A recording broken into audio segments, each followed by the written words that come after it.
Complaining about your neighbors, one of America's pastimes. Unfortunately, sometimes the complaints can go a little too far, to the point where city laws can be weaponized against you. I'm skeptical that your interest is sincere. Many municipalities in Utah will accept and investigate completely anonymous zoning complaints. These anonymous complaints decrease transparency and too often lead to code enforcement agencies wastefully investigating unfounded and malicious complaints. Code enforcement should be an objective process, but when anonymous complaints are accepted, people can use the processes to wage personal vendettas against their neighbors. Say you have a neighbor across the street who has never liked you. They can call the city every week to complain about a zoning violation.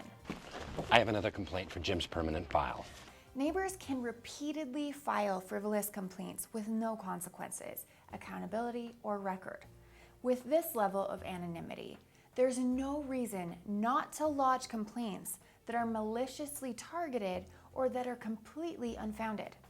On the flip side, with no record of who is making complaints, private and public entities can hide behind an anonymous complaint to go after businesses or residents that have caused them trouble or whom they dislike. In violation of Code 146.923. Some may worry that if complainers submit their names, those being complained about can retaliate, perhaps in harmful ways against them.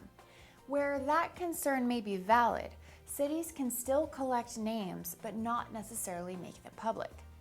But in all cases, a city should be required to collect the information of a person filing a complaint.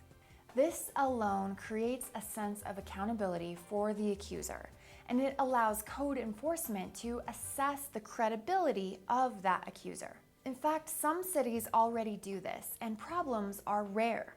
But this simple legislative change will preemptively promote a responsible use of government resources and a system of transparency and accountability. It's time for anonymous zoning complaints to be done away with. For Libertas Institute, I'm Michelle Eden.